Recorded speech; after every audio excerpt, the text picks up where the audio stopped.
Hey guys, how's it going? Before we get started on today's project, I want to share with you a conversation I found myself in yesterday about creativity. The person I was speaking to said something along the lines of, I'm not creative. I can't do that.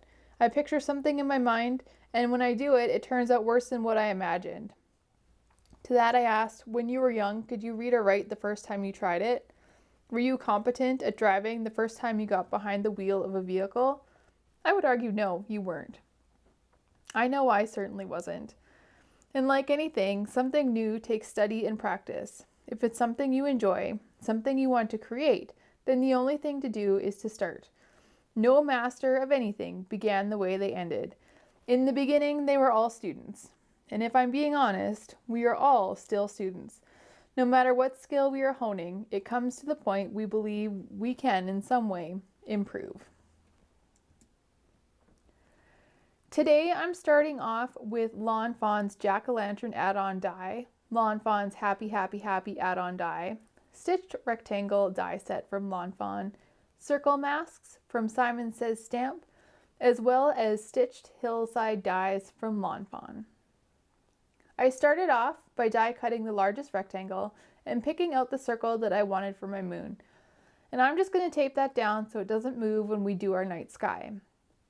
To do the night sky, I'm starting with Distress Ink Uncharted Marauder, just in the corners and along the edges. This is where I want the darkest of my colors to be.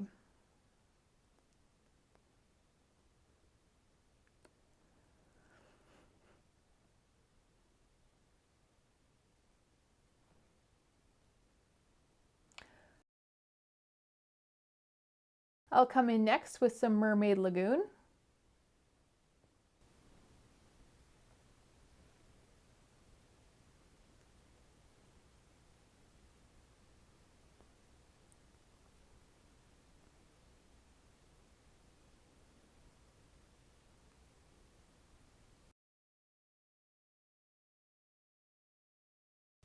Some peacock feathers.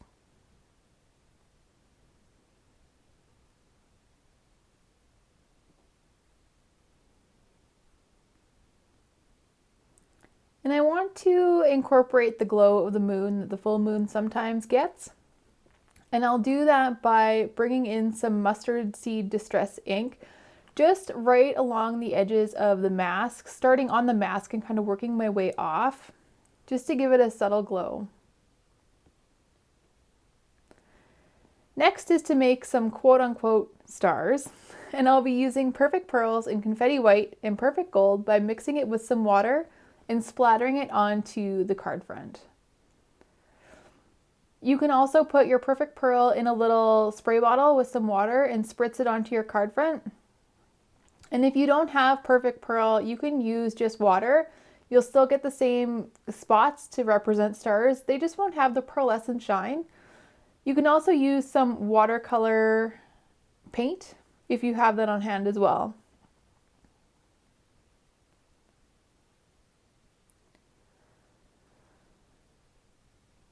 And I'll get some clean water and come in with Perfect Gold. Same technique, just a little bit of water, a little bit of gold, and splatter it on there.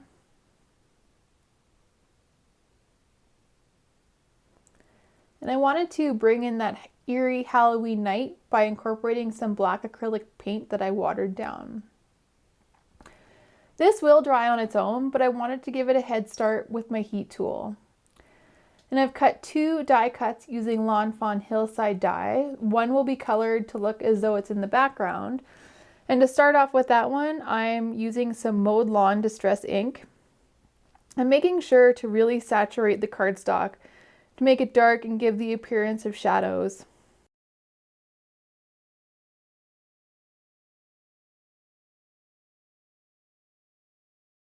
To further enhance the look of shadows, I'll come in with some ground espresso just along the bottom.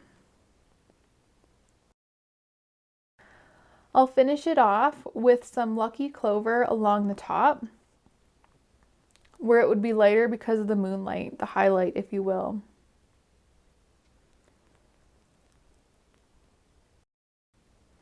Starting off with the second hill, I'm using mowed lawn again, making sure that it's darker along the bottom. This darker mowed lawn will be my shadows. I'm not adding espresso to this one because it would be lighter because it's in the foreground. For the highlight, I'm using Twisted Citron along the top.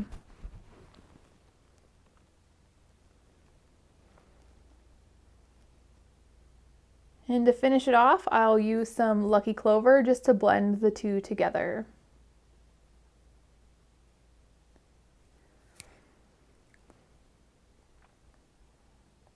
And now that the background is dry, I'm going to tape that down and cover up the background, the night sky portion, with a circle mask from Simon Says Stamp, keeping the moon exposed.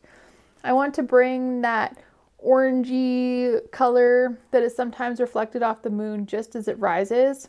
To do that, I'm going to use some fossilized amber. And to enhance the glow even more, I'm going to use an aqua shimmer pen. As you can see, the distress ink also reacts with the water in the shimmer pen, and that's okay. I like that some of the areas end up a little lighter and some a little darker. To me, it looks like the craters that are on the moon. If you look closely, the ink is also picked up into the bristles of the pen, and that's okay. We'll just take a quick paper towel, give it a quick wipe, and problem solved. We can now put our background pieces together, starting with the hill in the background. And I'm not lining up the background die with the right side of the card because I wanted the two hills to meet just under the moon. And it's okay that the hill doesn't reach across the entire card front. We're going to be covering it up shortly. I'm going to add some foam tape to the foreground hill just to give it some dimension and make it look more like it's in the foreground. But before I add it, I'm going to cut down the hill in the background just to make it easier to line up.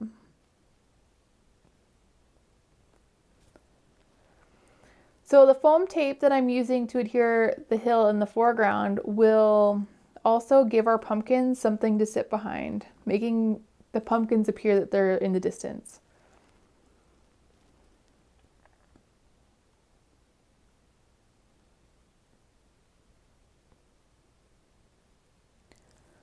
From some leftover cardstock, I'm die cutting my pumpkins. This cardstock was left over from the pumpkin treat boxes that I colored with the Distress ink.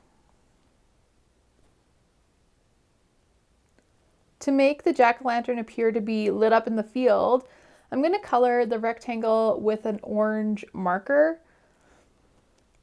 before gluing it to the face of the pumpkin.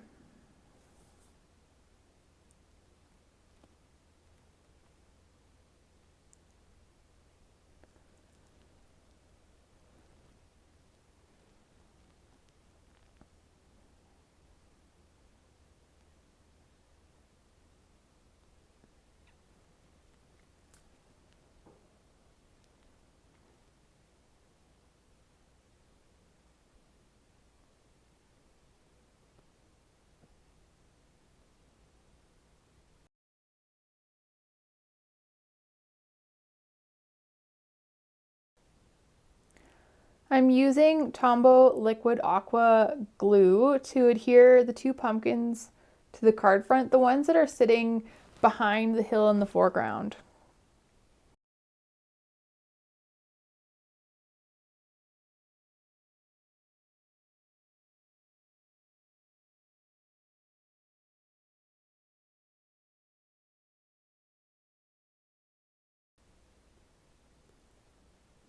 And to give the jack-o'-lantern in the foreground some dimension, as well as protect it from bending back, I'm going to adhere that with some foam tape as well as liquid glue.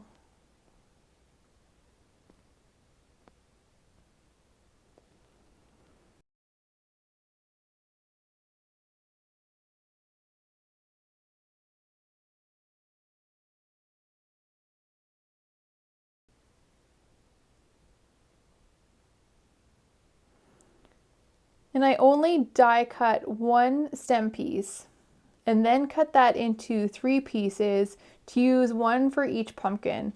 I also took the time to cut the tabs off before gluing it to the card front.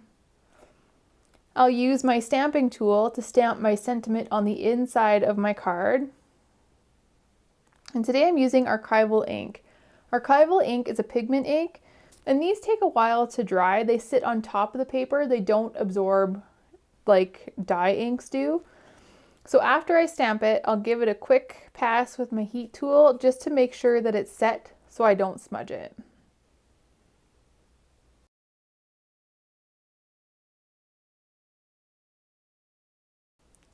And the last thing to do is to adhere our card front to our card base. I'm using liquid glue, but you can also use any kind of tape that you prefer.